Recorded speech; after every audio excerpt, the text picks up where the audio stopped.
we don't have Matt Cardona on the show. No, you're right. This guy's better than ready. He's always present. Anyway, for IWS, he is the superstar. He is the one and only, the newsmaker himself. Superstar Shayne Hawke joins us now. Andrew. I'm already better than Matt Cardona. Matt who? How about that? Always present, always ready, always turned on and ready to go. Ready to say something ridiculous so that we can go viral again. Let's go.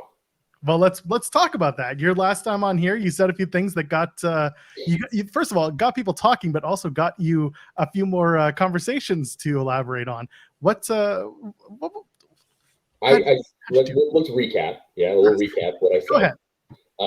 What I said was that American indie wrestling is the indies on easy mode with the asterisks that it's more difficult for a Canadian wrestler. Boo, Canada, I see Jeremy. Good morning to you too. It said that Canadian wrestlers have and European wrestlers have a harder time to make it in the United States than the Americans do because of things like border issues. For example, it's illegal for a Canadian to cross the border to wrestle without a visa. Same thing with the Americans. Everybody who was not American agreed with me.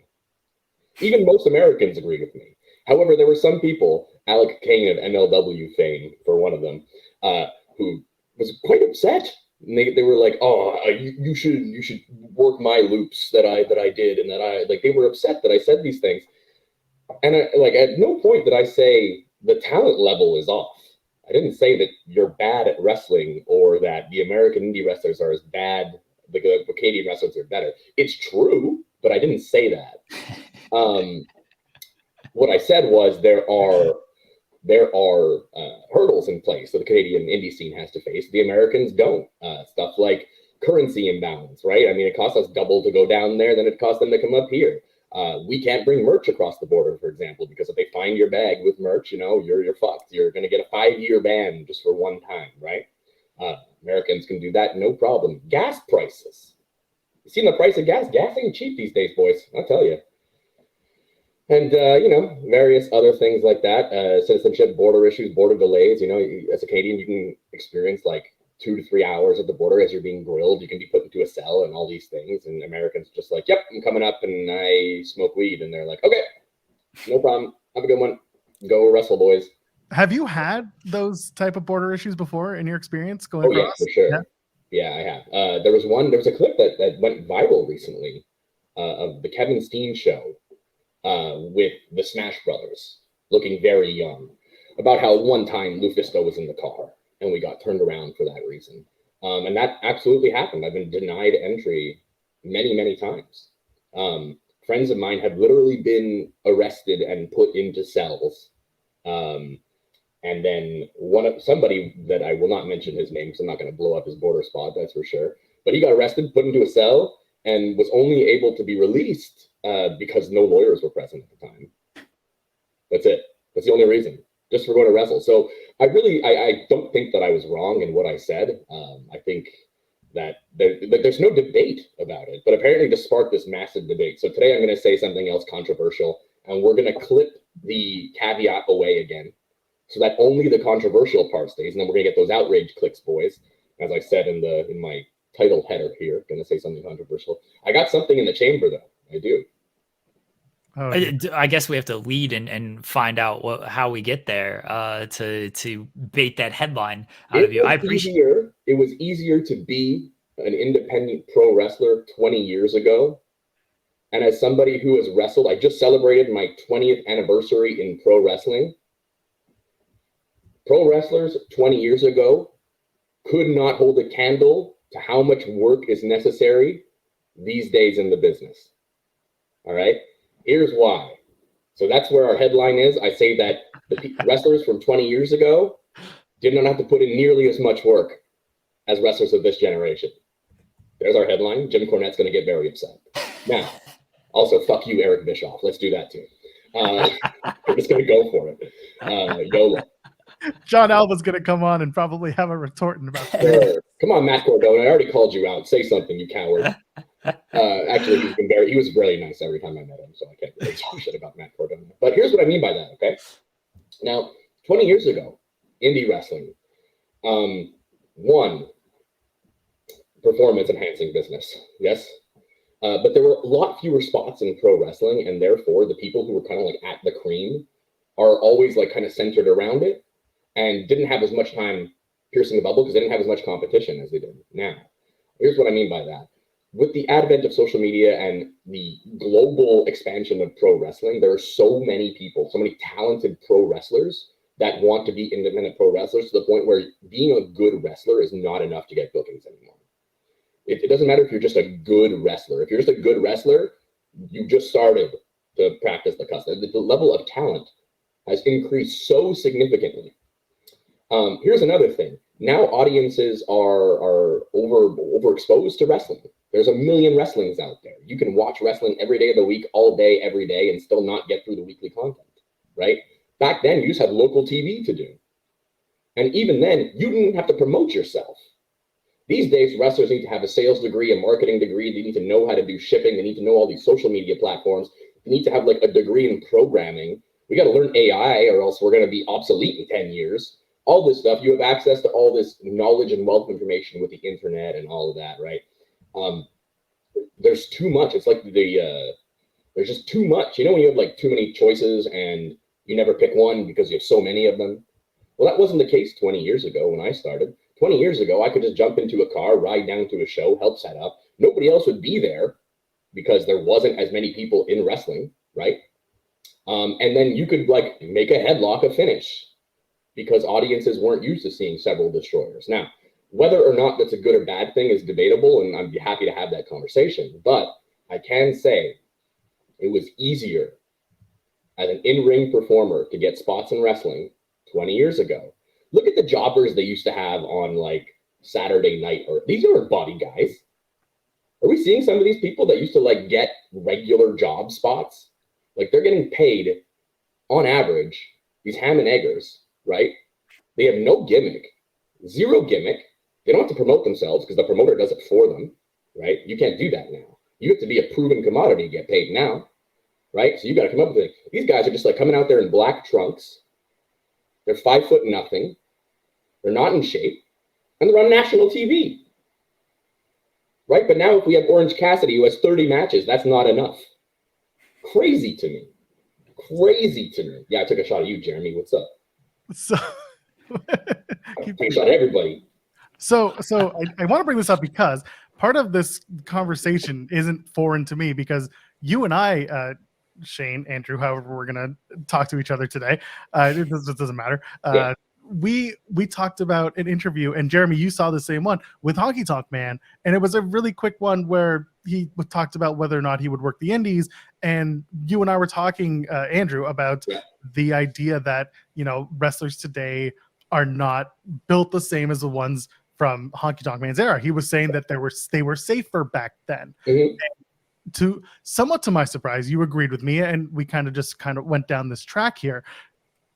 Do you think that the amount of diversity or diversifying of a portfolio for a wrestler today hinders their ability to potentially remain safer in the ring compared to the old guard, if you will? I don't think necessarily that. So I think that the crux of that was that people weren't getting trained properly anymore. And I think that to an extent, with the proliferation of wrestling in the world, there are obviously a lot of grifter types who are just like opening up schools, who are just like seeing this on TV and never actually got trained by somebody with a pedigree, right? Like anybody can open a wrestling school. You don't really need a license to do it or anything. You can just be like, I'm a wrestler now, and that's it. So I'll agree in that regard that there are a lot of unsafe people in the business right now, absolutely have not been trained properly. That being said, those who are trained properly are trained exceptionally well. And, you know, we're talking about whether or not it's safer or not, but it seems to me like these days, we don't have too many wrestlers from my generation. Well, my generation, I'm 20 years old technically in wrestling, but of like the current era of people, they're not dying at 40 years old of heart attacks, right? So there's kind of a give and take there. I mean, number one, I don't think, as somebody with like a laundry list of injuries and currently with a broken neck, this is not because anybody actually dropped me on my head. It's just a matter of wear and tear over 20 years. But how many guys from that era do you know who wrestled for 20 years? Only the ones who like really, really, really made it. Like, rest in peace, Terry Funk. He was there. But like, for every Terry Funk we had for 20 years, I remember when I broke in, they're like, having been wrestling 8 years, you were considered like a serious veteran, you know? There's so many people who wrestle so much longer now. And that has to do with obviously with drugs and schedule and stuff like that, and steroids and cocaine and drinking. Like these days, you have to count your calories and your macros. You know, you can't just like eat whatever you want and then take steroids and you're fine. Like that's not a thing anymore, right? You need to be in the gym all the time. You can't just be like pumping iron, brother, and get big naturally. And like you can't have like the steroid gut anymore. You know, steroid gut where guys are on juice, but they got that big old gut. That's a thing, right? So I think to an extent, one, because the business has evolved the way that it has become more and more complicated because all performances have diminishing returns on the performance, right? So like you can only do the figure four leg lock so many times before you need to do a cooler figure four leg lock. And that's true. That's always been true of wrestling, right? Like the guys in the 80s were saying that the guys in the 90s were overdoing it. Like, oh my God, Stone Cold and The Rock kicked out of 3 finishers each. The business is dead. Guys, if the business died every single time an old timer said the business was dead, we'd have a zombie army of wrestlers at this point. That'd be great, though. Yeah, let's do that. Yeah. You know what? I'm down. Shout out Backyard Pro and Von Vertigo. Yeah, there you go. I mean, even interspecies wrestling 15 years ago had a, is he dead yet? The wrestling zombie, that's a thing. Shout out interspecies wrestling. But I do think that like we're in this process right now of where wrestling went like too UFC-ish. Like with the rise of UFC, wrestling became like very strong style-y and guys were just beating the shit out of each other for no reason. And now we're moving back towards like a gimmicky era where we embrace the pro wrestling medium. And what I mean by that is there's no other version of art where like the creator and the audience are kind of making the story together. Pro wrestling doesn't need to be MMA because it's not MMA, right? And there are people who are like, oh, this is real serious wrestling. And these are always guys who just like watch NWA from the 80s and whatever. And they always have to tell you how many years they've watched wrestling. If you go online and you tell me I've been watching wrestling for 30 years and I got to say, I don't like this, I'm like, you're a nerd. I don't care. But you got to prove to me how long you've been watching wrestling for, you geek. You've been watching 30 years and you have to brag about it, stop watching. Nobody cares. But like, you have to do more. But now we can do less. Like now we can embrace the more gimmicky stuff. And obviously there's this like pullback. And it's funny, that it's always the guys who are saying wrestling is unsafe now. Like, oh, wrestling is unsafe. These guys are doing too much. They always want to go back to like the strong style era, where guys literally beat the shit out of each other. I wrestled Demolition in Shikara a long time ago. I was like 18, okay? And I could work. I've been working since I was 13. I could throw a fake punch. That's no problem. But I got in there with Demolition Smash. Great guy, by the way. Got in there, and he was like, you need to hit me as hard as you can. Just punch me in the chest, punch me as hard as you can, so it'll look good. I'm like, bro, I can work. And he's like, I don't care. You need to hit me as hard as you can. And I was like, all right, you're a veteran, so fine, no problem. So like I landed some punches in there, but only half-cocked punches. I didn't want to punch the guy in the face. And he's like, I can throw a good punch, But he still wanted me to hit me as hard as he can. So sometimes I think that like the old timers, that like the generation before mine, let's say, so like 30 years ago, they're still in this like kayfabe protecting the business mentality where we have to act like we're real tough guys and all this shit. And they're being tough for the wrong reasons. These guys are being toxic masculine tough, where they have to be like, nothing is wrong and I'm never in pain and I only hit people hard. Whereas I come from the line of thinking of like, if I'm in pain and I can admit that and take responsibility for it and keep going, that's way more masculine in my opinion. The ability to admit to your weakness and still push through it is way more masculine, in my opinion, than no selling any kind of injury whatsoever. I think that's foolish. I think being ashamed to look weak is weak. That's the weakness. The shame you're feeling, the embarrassment that you're feeling, because you don't think you're tough enough. Who cares what other people think? That's why we're tougher now these days. Old-time wrestlers are cowards. There's your soundbite. I'm gonna defend myself on the Orange Cassidy because he's one of my favorite wrestlers today, and he's fantastic. That was a commentary on the open challenge format, not on Orange Cassidy. who is great. I'm glad we clarified. I do want to ask about, you kind of mentioned doing a bunch of destroyers, and there was the spot in an Orange Cassidy match, but go figure, where they do the multiple destroyers, and people were very upset.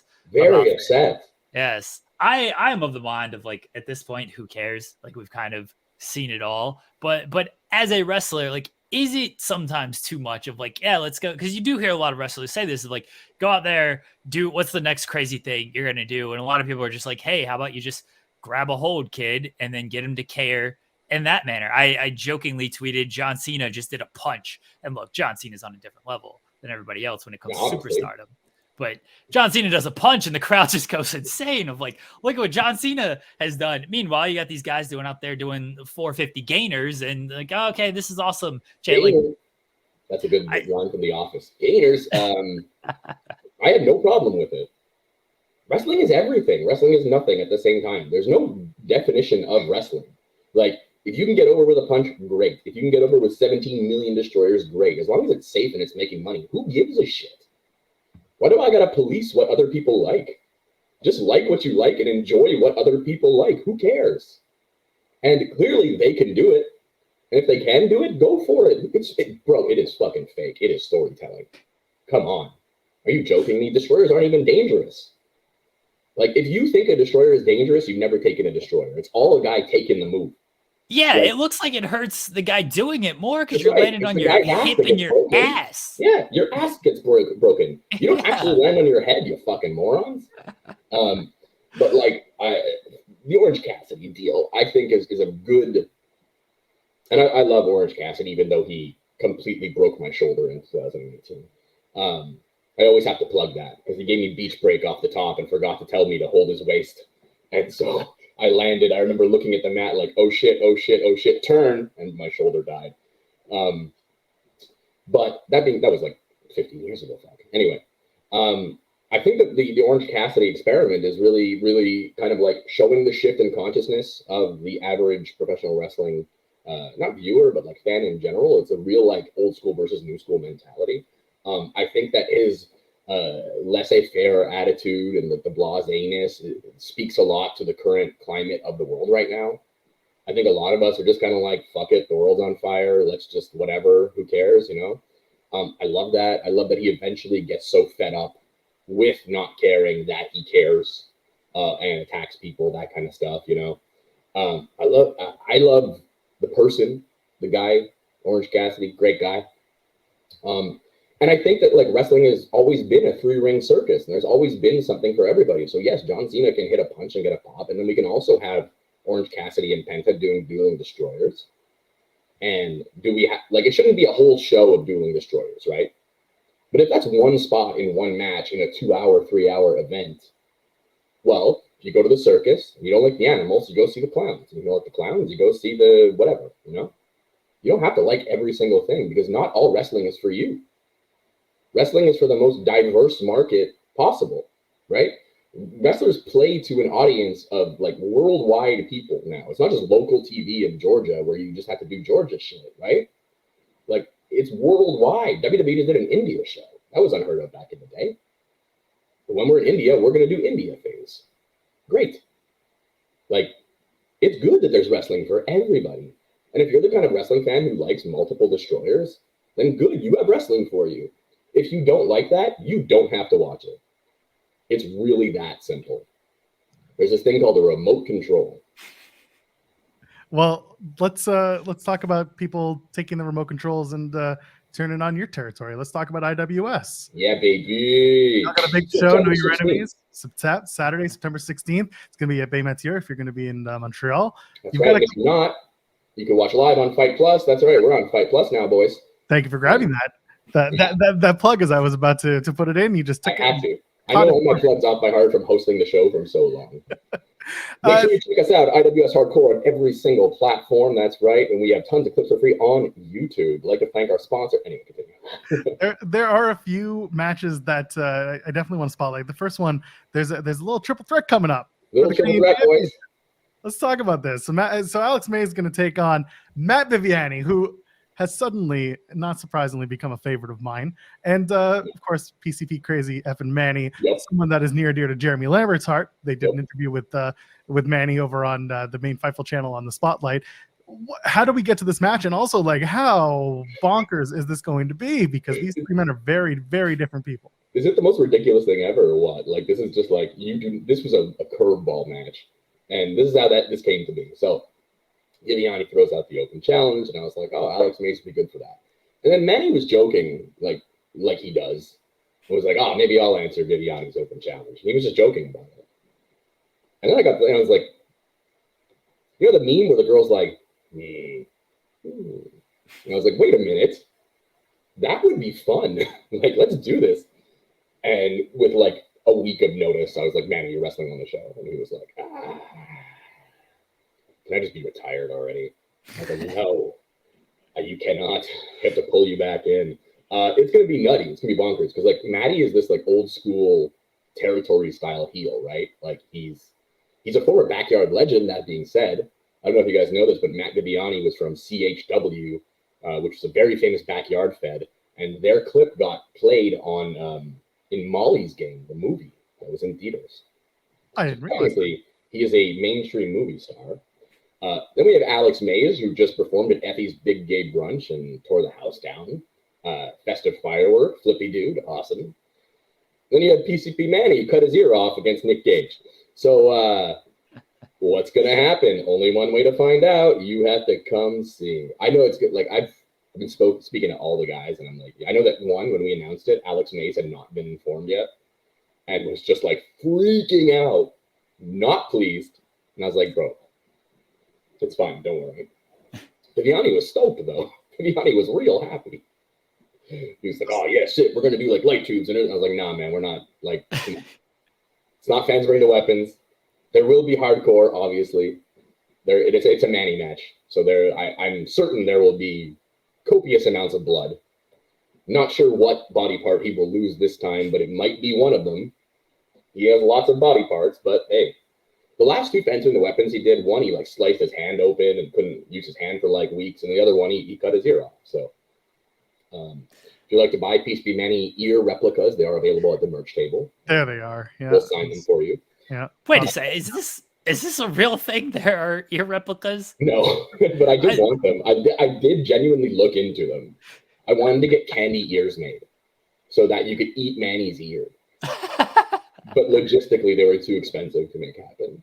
Also, the Tyson camp would have come after you guys real quick for that one. Listen, if we brand it as PCP Manny's ear, they can let the little guy make some money too, Mike Tyson. Okay, they got another face tattoo. Hold on, before Jeremy asks this, I gotta ask: Did Viviani, has he pitched to do an entrance on a Mario Kart go-kart yet? Yes, he has. He's pitched so much, like so he's real committed to this gimmick. He bought himself a podium. And he's visiting various Canadian landmarks to be able to cut promos for us, which is awesome. He's clearly thrown himself into this creatively, which I'm like real thrilled with, right? But yeah, he's got a lot of ideas. One idea that I have really wacky out there ideas. And sometimes Manny has to reel me in and bring me back into the territory of realism. But one thing I wanted to do was have a character who lived inside a video game. And so during their matches, we film like a teenager on screen with a remote control. And they're like doing commentary over their match like they're in a video game. Like, come on, kick out, press C, whatever. I thought that would be very funny. And then Manny correctly pointed out that we had an audience of 2 languages and like it probably would not land. But one day, maybe at like a Friday Night Speedball, we could do something like that. It's a good idea. Okay, so could you restart the match in that? Like you're about to get pinned and then it pauses and then you go to like restart the match. I was thinking we do the classic pull out the controller. Like, you know, okay. The controller and the controller disconnected. Yeah.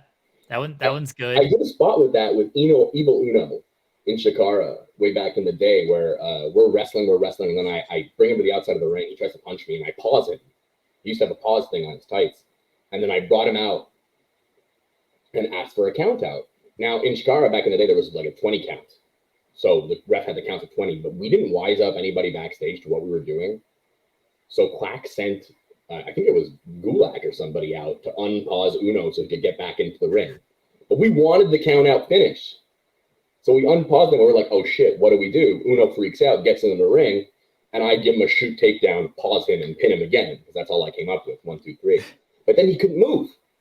So he stays in the ring until the next match has made their entrance and unpauses him, and then he tries to roll up the referee thinking he's still in the match, which was all improv, because it was like our second plan, you know? So I guess, you know, Jim Cornette can hate that too.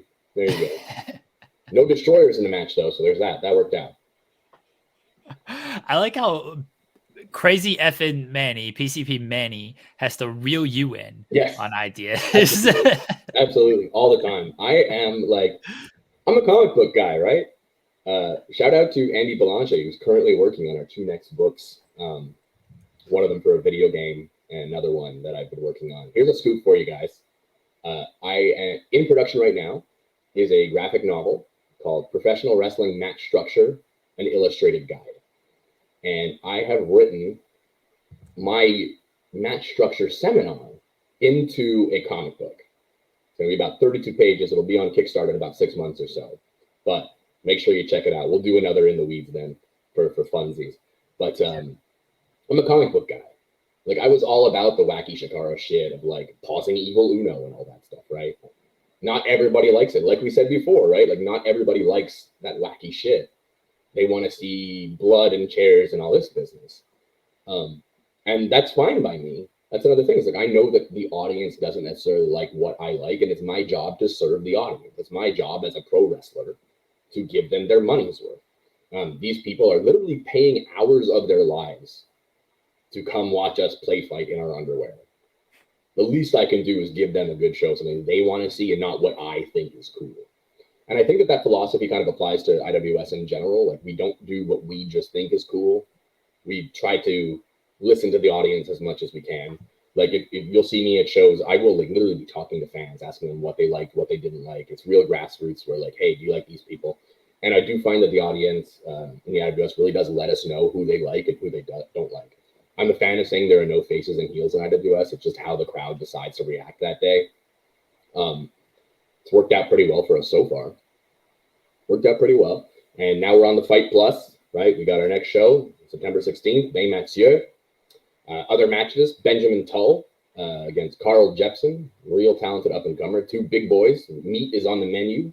Meat's been a thing in the media this week, and these guys are big, and they chop hard. Some good stuff. We got a women's titles match between the Cobra, Katrina Creed, new champion, and Danny Leo, her former best friend, who ruined her celebration. How dare she? Katrina Creed finally knocked off controversial champion Mel Havoc. Danny Leo came in to make the save and nailed her with the belt. Oh, rude. What else we got there?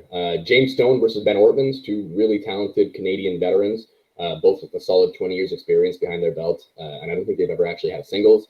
So I'm looking forward to that one. Going to be super fun. Intergender action. The mains event, Dr. Stephen Maines. I call him Dr. Maines now because he was on WWE TV as a trainer twice now as an extra. Against Melanie Havoc, the aforementioned Melanie Havoc. So intergender wrestling right there. That should be very, very fun. IWS doesn't really promote it as intergender. It's more just equal rights, equal fights, characters are characters. You know, when Superman fights Wonder Woman, you're not like, oh, it's an intergender match. No, they're superheroes and they're fighting. That's how it is. Dynasty. And debuting Dante Dubois, who's the newest graduate of the IWS Pro Dojo. He's someone to look out for. Really talented guy, 6'2" hunk of muscle. Against the Dojo of Rock, Nathan Yarimovich and Sonny Soleil, and of course the sexy beasts, who are the Triple X Sex Express, Sexy Eddie, and Andy Belanche, Bob the Animal Anger. I'm sure that 8-man tag will be a lot of fun. 7 matches coming up. It's going to be great. Real fun. We're going to be selling our Laga Bière and our special seltzer. We have a new seltzer out, guys. It's called Peace Be Manny's Tropical Plunge. On the can is where Nick Gage threw Manny off a balcony through 17 million tables. Very nice. Tropical blend. Goes down well. We have our beer as well, which is super fun. And lots of new merch. We have new basketball jerseys. We have new t-shirts. We have everything. Baymatch is a dope venue. Really is. Like Bellator, if you guys don't know, is a former Olympic pool that has been emptied, and we put the ring in the pool, and the fans are like around the pool area. It looks real Street Fighter-y. It's real fun. I think it's a really fun venue, which is cool. Yeah, I've seen some photos from that place. It looks it looks pretty damn cool. It's a nice little set. Like it looks real. I enjoy it. It's not quite on the Olympia level, which is where we have our big shows. That's that big massive theater that we did out of USGCW at. I just like the classic theater vibe, but Bellator is hardcore dope. I'm a big fan of it. Yeah, some people are going to be trying to do some walking dives off of that pool. You just know They always do. They always do. Someone has to dive off of the pool. I wish they still had a diving board. That would be amazing. That'd be painful. Before I get you out of here, because Mark from C4 is going to be joining us in a few minutes. Who cares? He can wait. No, he can't, because we've been wanting to do that chat for a while too. But you, very famously, or maybe not so famously, people don't know, you were on the first C4 card, and I think you were even on maybe the first match. First match ever C4 was Twiggy and myself in a singles. That's correct. Talk to me about C4 over the years, because you've been a guy there. I've been a guy there. I've been most recently. I was tag team champion with the Hawk Stepper, McCray Martin, as the Hawk Stepper. I love C4, man. Mark's a really nice guy. If I had one complaint about C4, it's that their shows go 17 hours long, and if you're in the main event, you have to like stay awake, which is difficult for me as an older man. But their shows are amazing. You know, like there's a reason that they're called the Canadian PWG. Mark is really good at identifying and spotlighting new talent, especially of the American variety. Mark's also a fantastic storyteller. We collaborated on scripts already for stuff like Mother Trucker 3. I bought his book as well, which is really fun. I like Mark quite a bit. Nice guy. I like Steven too. So Mark and Steven are the managers over there. Steven's a former Army medic who looks like Mario, Super Mario, and is just one of the sweetest men you will ever meet in your life. I think they're both also in the camp of older wrestlers need to shut their mouths and just put their egos aside and let the business evolve. Because at the end of the day, who's selling tickets these days, boys? Huh? Who's out there in the trenches? Support people. Support the next generation. Don't tear them down. Don't just say controversial shit for likes and tweets. Who would do that? Who would just say controversial things for the engagement? Not me. Never. Shayne, I know we gotta wrap up. I see Mark backstage now, so if you want to bury him, you can. If you would like to pop them, okay. But I do have to ask. I'd be remiss if I didn't ask. How are you feeling after everything? I know it's been a long up and down year, but how are you doing? Number one, I love Mark, so if he's backstage, I'm not going to talk any shit about him at all. But also, fuck you, Mark. My neck is okay. It's not great. I saw one surgeon who told me that I could wrestle right away if I wanted to without even looking at my scans first. We then realized he did not know what pro wrestling was. He had no idea what wrestling was. I had to Google it and show him. Even then, he was like, yeah, just whatever, get on my face. Okay. So then I got a second opinion who was like, under no uncertain terms may you wrestle. You will die. So now we've got one who's like, you're fine. The other one who's like, you're going to die. So I'm getting a third opinion. I'm going to the McGill Sports Therapy Center here. And I'm going to go get re-scanned and get it rechecked and all that. My body itself is not in crazy bad shape. Like I have the average pain of a 20-year veteran professional wrestler. But I knew something was wrong with my neck, but I didn't know what it was. But I've been like wrestling for 2 or 3 years with these injuries. I won the C4 tag titles with these injuries. I won the IWS tag titles with these injuries. I won multiple titles with a broken freaking neck. And I was fine. So I do have to admit that not being at a wrestling show every week is very good for my mental health and my physical health. Like I'm enjoying it. But I still feel like I have something left to accomplish and something like my last match was a loss at a camping ground. And just, it wasn't the way that I wanted to go out. So I don't think I'm making a full-time return anytime soon, that's for sure. But I was very careful to word it as a hiatus and not a retirement because I'd like to do something else. I don't know what it is. Whatever it is, it's going to piss off Jim Cornette. That's all that matters. Mentally, I'm okay as well. Like, I'm a mental health guy. It is what it is. It was definitely like a culture shock and like a blow to the ego. But we're working through it. And my students at the IWS Dojo are going on to do some really cool, amazing things. And I'm proud of them for that and happy about that. So ups and downs, we're surviving. The best way to cheer me up, of course, would be to purchase tickets to September 16th, Baymax Hood, Know Your Enemies, or watch it live on Fight Plus, or even watch the replay. That would be amazing. Because honestly, man, like, we're building something really special. A lot of people have said to me to my face, like, it's like night and day from older era IWS. People are happy to be there. I hope I'm doing right by people. Maybe I'm not. I don't know. I'm trying my best. That's really all anybody can ask for you. And my shows don't go until 1 a.m. like Mark Policel's shows, right, Mark? Gonna have to work on that. That being said, C4 shows have cookies and fruit backstage, and we don't. So, hey, who am I to talk? Who am I to talk? But I'll let you guys get on with Mark. I know he's a busy guy. And I thank you for having me in there. And I once more got to say, fuck the older generation for thinking that they know better than us. Because as somebody who has bridged 20 years in wrestling, it is much more difficult to be an independent wrestler these days than it was 20 years ago. Shayne Hawke, Andrew, thank you so much for your time. I appreciate you, Shayne. And we're going to see you again real soon. I just know it. Hell yeah, brother. All right, guys. You have a good one. Thank you.